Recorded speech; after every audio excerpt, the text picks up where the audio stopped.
Copy दिखा देते हैं जो मुख्यमंत्री, माननीय मुख्यमंत्री को लिखा गया है, और हम इस पर 1 सप्ताह के बाद पुनः निर्णय लेंगे कि आगे की कार्रवाई क्या की जानी है।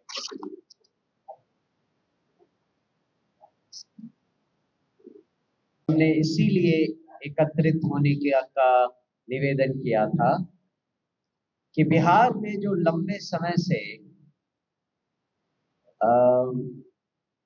सरकार की असक्षमताओं का नमूना हम देखते आ रहे हैं, उसके कुछ लेटेस्ट उदाहरण निकलकर सामने आए हैं और उनको आपके सामने प्रस्तुत करना बिहार में केवल जनसुराज का ही काम रह गया है, ये लगता है।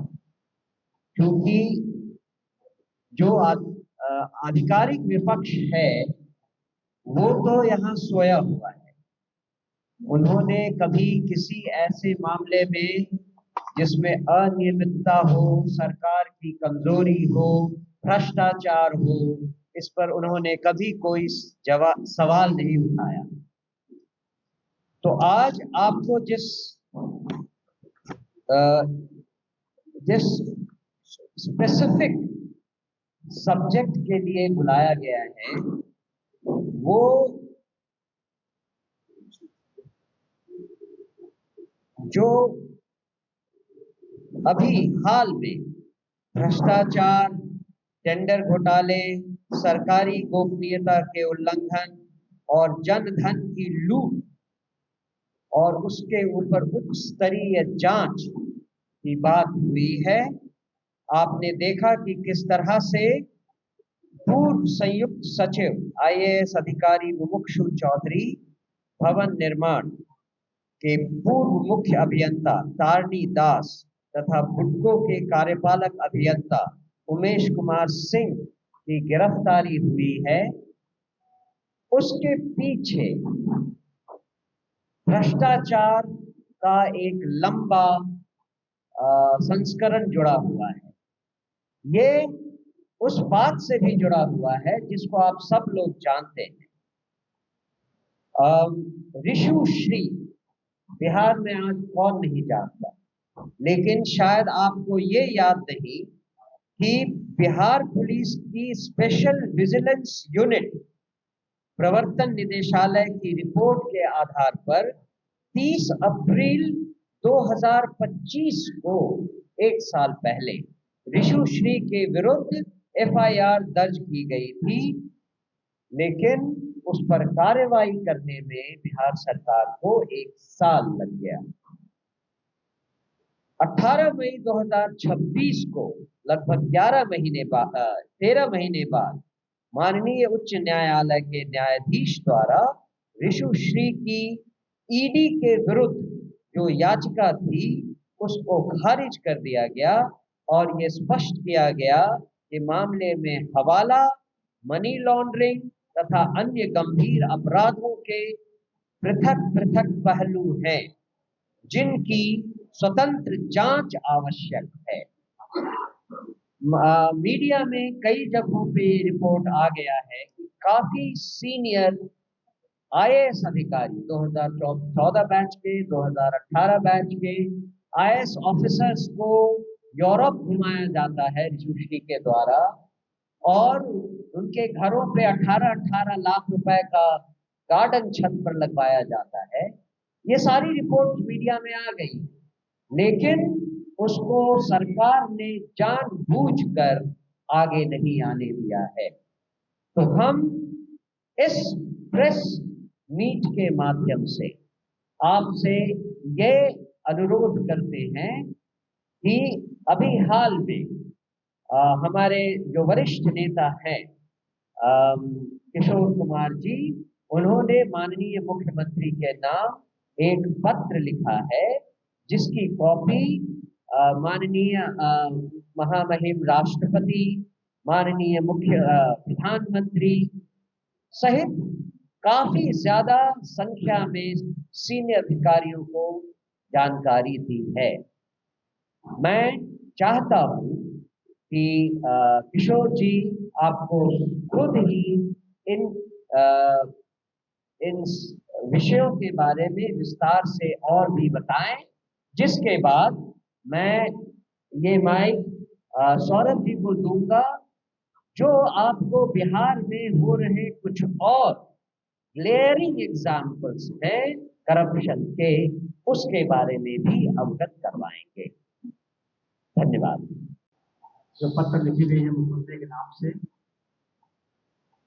सम्राट चौधरी जब मुख्यमंत्री बने उन्होंने कहा भी कि भाई कोई भ्रष्टाचारी नहीं बचेगा, और भ्रष्टाचार के मामले में बिहार सरकार जीरो टॉलरेंस, कोई समझौता नहीं करेगी।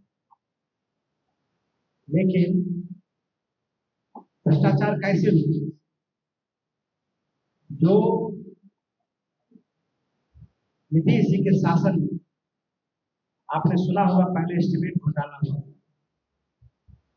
और उनके कार्यकाल लगभग 20 साल का रहा, और उसमें लगातार सरकारी ठेका में करोड़ों रुपया का टेंडर घोटाला हुआ। जो रिसुश्री का मामला है वो चारा घोटाला से बड़ा घोटाला सरकार का अनुमान है, और ईडी ने भी कई बार ये बयान दिया है और उन्होंने कहा कि ये 2000 करोड़ से ज्यादा का घोटाला। सरकार की पारदर्शिता, सुशासन, प्रशासनिक क्षमता, सरकारी गोपनीयता को भंग की गई है। इसमें एक जो किंग पिन है रिसुश्री, उन्होंने सरकार के उच्च पद पर बैठे हुए व्यक्ति और सरकार में बैठे हुए मंत्री, उनके संबंधों का सीधा लाभ उठाकर जो टेंडर लिए गए हैं, प्रायोजित किए गए, उसमें अपने मनोकुल उसमें नियम उन्होंने डाला और उसी आधार पर उन्होंने लिया।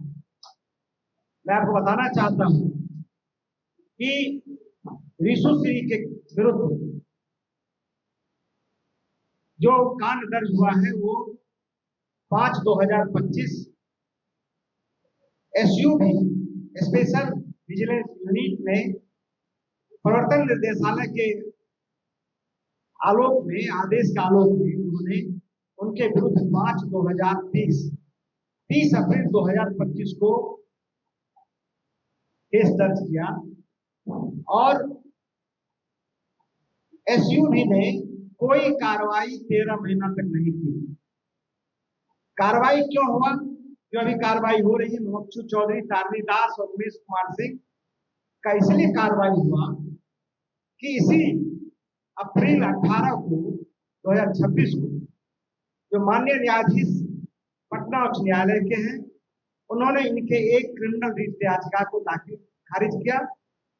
इन्होंने केस के क्वाइस के लिए जो 5/2025 है उसके क्वाइसिंग के लिए हाईकोर्ट गए थे।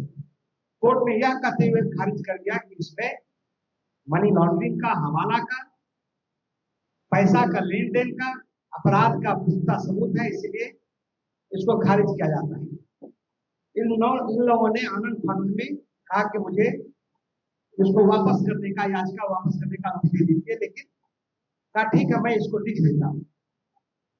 पिछले 18 मई को AK झा माननीय उच्च न्यायालय के न्यायाधीश है, उन्होंने इनके विरुद्ध 75 पृष्ठ में धोखाधड़ी का, मनी लॉन्ड्रिंग का और करप्शन का बड़ा जिक्र करते हुए ऑर्डर पास किया, और 10 दिन के बाद रिसुश्री का 28 मई को सरकार पर जगी और गिरफ्तार किया। फिर 2 तारीख को मुख्यु चौधरी का गिरफ्तार।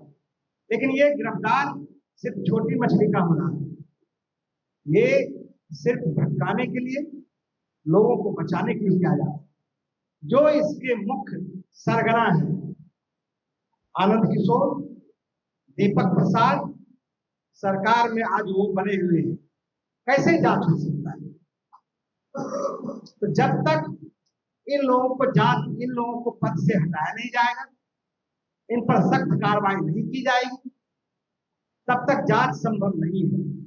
इसीलिए जनसुराज की ओर से माननीय मुख्यमंत्री जी को पत्र लिखा गया है कि इस घटना की जो इतना बड़ा घोटाला है, इसकी जांच निष्पक्ष और पारदर्शिता के साथ करवाने के लिए उच्च एजेंसी से करवाया जाए और पटना उच्च न्यायालय के निगरानी में जांच किया जाए। चारा घोटाले में कोर्ट का निगरानी हुआ था, तभी लालू प्रसाद जी और अन्य लोग, उसमें जो बड़े बड़े लोग थे, 1 दर्जन से ज्यादा IAS लोग उसमें फंसे थे। क्योंकि SUV जो है वो राज्य सरकार का एजेंसी है, SVU स्पेशल विजिलेंस यूनिट जो है वो राज्य सरकार का है, और राज्य सरकार के बड़े पदाधिकारी जो मुख्यमंत्री आवास में रहते हैं, जो बड़े पद पे हैं, उनके विरुद्ध कैसे जांच होगी? तो जनसुराज ये मांग करती है कि उन लोगों के विरुद्ध सख्त कार्रवाई की जाए और जो दोषी है उस पर कार्रवाई हो। एक और है, हमने सरकार से आग्रह किया है कि इसकी जांच मतलब हाईकोर्ट के मार्गदर्शन में करवाया जाए। हाईकोर्ट माननीय न्यायालय से भी हम अपील करते हैं कि वो मोटो इस मामले को वो लें और इसकी जांच वो स्वयं करवावे, जिससे कि बिहार का जो सैकड़ों करोड़ रुपया लूटा गया है, जो दोषी है उस पर कार्रवाई हो और वैसे लोगों को सजा मिले। ये जनता का लूटा हुआ पैसा है। और एक और आश्चर्य की बात है कि प्रत्येक दिन मीडिया में अन्य जगह ये बातें आ रही है, इतना बड़ा घोटाला है, लेकिन प्रतिपक्ष के द्वारा इस पर बिल्कुल मौन है। ये मौन क्यों है? मैं उनसे भी कहता हूं कि ऐसे वित्तीय अनियमितता जो विभिन्न विभागों में हुआ है, सिर्फ एक विभाग में नहीं हुआ है, बल्कि ये अर्बन डेवलपमेंट का सिर्फ सवाल नहीं है, जो नगर विकास विभाग है, जो भवन निर्माण विभाग है, जल संसाधन विभाग है, जो मेडिकल इंफ्रास्ट्रक्चर है, जो बिल्डिंग इंफ्रास्ट्रक्चर है, इन तमाम विभागों में जुड़ा हुआ है। और एक जो स्पेशल विजिलेंस यूनिट है, उसके कुवत का ये काम नहीं है जब तक कि इसमें वैसे एजेंसी जिनका एक इतिहास रहा है, जो जांच सही से करता हो, कोर्ट की निगरानी में यदि CBI इसकी जांच करे तो दूध का दूध और पानी का पानी।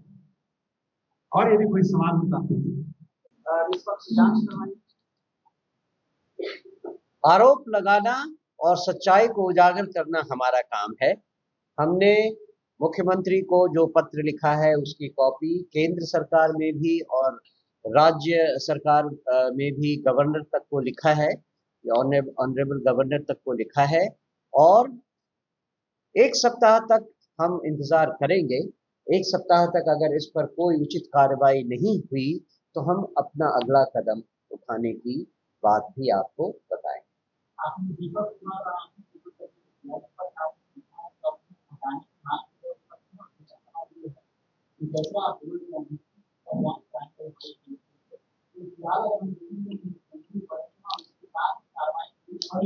भरोसा की जरूरत नहीं है। हमने तो एक केस उजागर किया है, उस पर कार्रवाई की मांग की और हमने एक्सपेक्ट किया है कि वो इस पर कार्रवाई करेंगे। 1 सप्ताह तक हम इस पर वेट करते हैं, देखते हैं कि क्या एक्शन लिया जाता है, उसके बाद हम अपना नेक्स्ट स्टेप डिसाइड करेंगे। नहीं, पत्र में दीपक प्रसाद और आनंद किशोर का नाम नहीं है। हमने लिखा है कि जो लोग अभी पकड़ाए गए वो लोग छोटे आदमी, उनको संरक्षण देने वाले, जो कहा गया कि 25 लाख रुपया ये है तो हमारा पूर्ति हुआ है, एक साथ वाइस इंजीनियर का करवाने वाले, तारनी दास का जो रिटायर कर जाता है, और ये होता है कि भाई मुख्यमंत्री कैबिनेट के प्रत्याशा में मुख्यमंत्री जी आदेश करते हैं कि उनको मतलब नियुक्त कर लिया जाए और उनके घर पर छापा पड़ता है, 15 दिन के बाद तो 8 करोड़ रुपया पकड़ाता है। हमने सब चीज का जिक्र इस पत्र में किया, लेकिन चूंकि दीपक प्रसाद और आनंद किशोर आज भी सरकार के मुख्य पद पर बैठा हुआ, हमने तो सिर्फ सम्राट चौधरी जी से, जब आपने कहा कि भ्रष्टाचार 0 टॉलरेंस होगा और आपने एक कहा कि भाई सम्राट चौधरी से उम्मीद जगी, मैं आपको बताना चाहता हूँ कि ये नीट कोर्ट से जगी है। जब 18 मई को कोर्ट का ऑर्डर हुआ है एसयूवी के खिलाफ, तब ये जांच बहुत तेजी से बढ़ी। तो हम लोगों ने मुख्यमंत्री को पत्र लिखा है और अपेक्षा करते हैं कि मुख्यमंत्री जी जो जनता के साथ संवाद किया है कि भ्रष्टाचार के मामले में हम जीरो टॉलरेंस करेंगे, तो उनको तो मौका देना ही चाहिए। तो सबसे पहले जो लोग बैठे हुए होंगे उनको तो हटा दे। उनके रहते हुए कैसे जांच हो सकता है?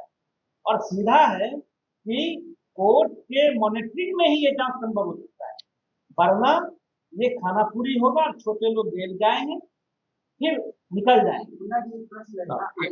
आप कुछ उनका नाम अपना केस कंप्लीट करें, उनका नाम अरे भाई लेटर में उससे बड़े बड़े लोगों का नाम है। डर का सवाल नहीं है। जनता किसी से डरता है क्या?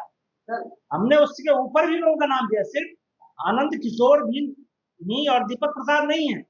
इसके अलावा वैसे लोग भी हैं राजनीतिक संरक्षक। यदि वो कह रहा है पोस्टिंग के लेन देन में पैसा लिया गया है, तो पोस्टिंग कौन करता है? फाइनल कौन करता है? नहीं भाई, ये तो सबसे बड़ी बात है कि भारत मतलब बिहार में और देश में दोनों जगह डबल इंजन की सरकार है। तो उसको पकड़ने में क्या लेट है भाई? उसको तो छोड़ा गया, उनको मौका दिया गया भागने का। और ऋषु श्री को भी मैं बता रहा हूं, इस केस का जन्म कहां से हुआ? ये केस का जन्म हुआ है गुलाब यादव और संजीव हंस के खिलाफ, जिस महिला ने आरोप लगाया था रेप का। 18/2024 रूपसपुर थाना कांड संख्या, उसी के जांच में जब पैसा का लेन देन आया, मनी लॉन्ड्रिंग आया, तब ईडी उसमें प्रवेश किया। और ईडी ने जब जांच किया, तब 5/2024 संजीव हंस के खिलाफ और गुलाब यादव के खिलाफ केस दर्ज किया गया। उसकी जब जांच हुई, तब उसमें ये मालूम हुआ करे असली पैसा देने वाला ये लोग ऋषुश्री है। और ऋषुश्री का संरक्षण किसका प्राप्त है? तो राज्य के जो उच्च पदाधिकारी है, मुख्य सचिव स्तर के जो पदाधिकारी हैं, उनका और राजनीतिक संरक्षण प्राप्त। अंतिम सवाल ये कि जमशेदराज लगातार कमरे में बैठ के सरकार की को दिखाने के लिए अपनी बात कहती है। कहा गया नीट हत्याकांड छात्रा का, कहा गया अतुल चौधरी का जो एडमिशन आया है, कहा गया इन चीजों को लेकर के जमशेदराज कोई और कठोर कदम उठाएंगे या राज्यपाल से मिलकर मुख्यमंत्री को लेकर एक तक नहीं रहेंगे? अभी आपने बहुत अच्छा सवाल किया। नीट छात्रा की घटना 6 तारीख को हुई और 11 तारीख तक किसी नेता ने, कोई पार्टी ने सवाल नहीं उठाया। पहली बार जब प्रशांत किशोर जी जहानाबाद में पीड़ित से जाकर मिला, तो उसकी आवाज को उठाया। दूसरे दिन 12 तारीख को एसएसपी से मिला, तो उसी दिन एसआईटी गठन हो गया। दूसरे दिन सीबीआई चला गया, जो पदाधिकारी दोषी थे उसके खिलाफ कार्रवाई हुई। उतना ही नहीं, जमशेदराज उसके खिलाफ सड़क पे भी गया, जिला जिला में प्रदर्शन किया। तो जमशेदराज जो काम करने का था वो कर ही रहा है। इस केस में मैं आपको बता दूं कि हमारे अध्यक्ष जी ने 1 सप्ताह का समय दिया है, थोड़ा इंतजार कर लीजिए अगला कदम जमशेदराज का क्या है।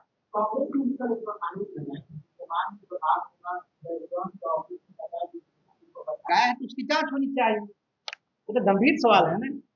टेंडर का जितना लेन देन है सब इलेक्ट्रॉन के द्वारा हुआ है।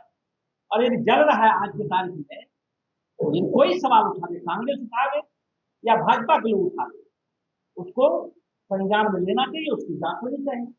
जमशेदराज हमेशा सत्ता पे आरोप लगाती है, इस आरोप लगाने वाले समूह पर जो आरोप लगा कर पर्दे के पीछे भाग जाते हैं, तो फिर जमशेदराज पर्दा के पीछे भाग जाएगी आरोप लगा। जब से जमशेदराज बनी, जो आरोप लगाया है, आज भी यदि जमशेदराज का है शिवराज चौधरी के बारे में, उस स्टैंड पर हमारी पार्टी, हमारे लीडर कायम है। आज भी यदि अशोक चौधरी पर आरोप लगा है, हम कायम हैं। आज भी यदि कोई बात बोलते हैं तो हम सड़क से लेके न्यायालय तक गए। दिलीप जायसवाल के खिलाफ आप तो न्यायालय में नहीं गए हैं, हम लोग न्यायालय में गए हैं। आप नहीं गए, हम लोग नहीं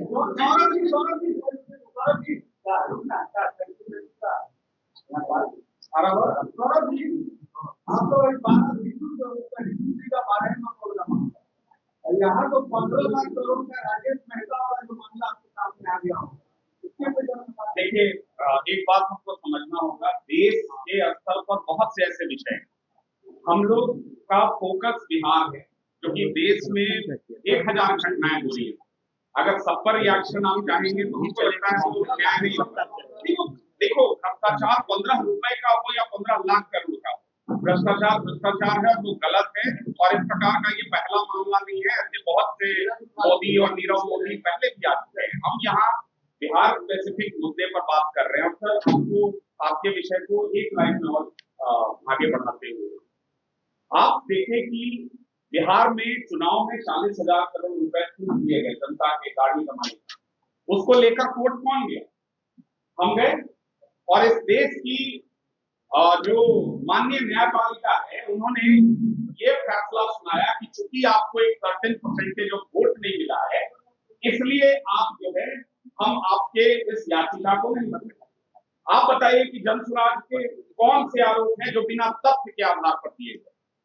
अगर जमीन खरीदी गई 1 वर्ष में तो डीड दिया गया। अगर पूर्व के स्वास्थ्य मंत्री के द्वारा अनियमितता की गई, वित्तीय अनियमितता, तो उससे रिलेटेड बैंक ट्रांजैक्शन के डॉक्यूमेंट दिए गए। जनसुराज सत्ता में नहीं है, कार्रवाई करने का काम जनसुराज को नहीं है। भाई, लोक लाज से चलता है लोकतंत्र। अगर हम कोई आरोप लगा रहे हैं और आपको एक एग्जाम्पल दे दे रहे हैं, कंक्लूड हो जाएगा। पूर्व की सरकार में यहाँ के स्वास्थ्य मंत्री थे कार्तिकेय, उनका शपथ ग्रहण हुआ 48 घंटे के बाद उस समय के नेता प्रतिपक्ष भारतीय जनता पार्टी के सुशील मोदी जी ने आरोप लगाया और अगले 24 घंटे में न्याय मंत्री का इस्तीफा हो गया। कौन सा कोर्ट गए थे उस समय? तो आपको लाज से चलना है तो आप सुनेंगे, आपको अगर निर्लज होकर चलना है तो आप नहीं सुनेंगे। आप मत सुनिए जनसुराज की बात। बिहार की जनता सुन रही है, देख रही है आपके कुकर्मों को, आपके कृत्यों को। आप जो ये भ्रष्टाचार बीपीएससी में कर रहे हो, ऋषुश्री, एक ऋषुश्री का बात है, ऐसे 10 ऋषुश्री हैं बिहार में। आप आगे देखते जाइए।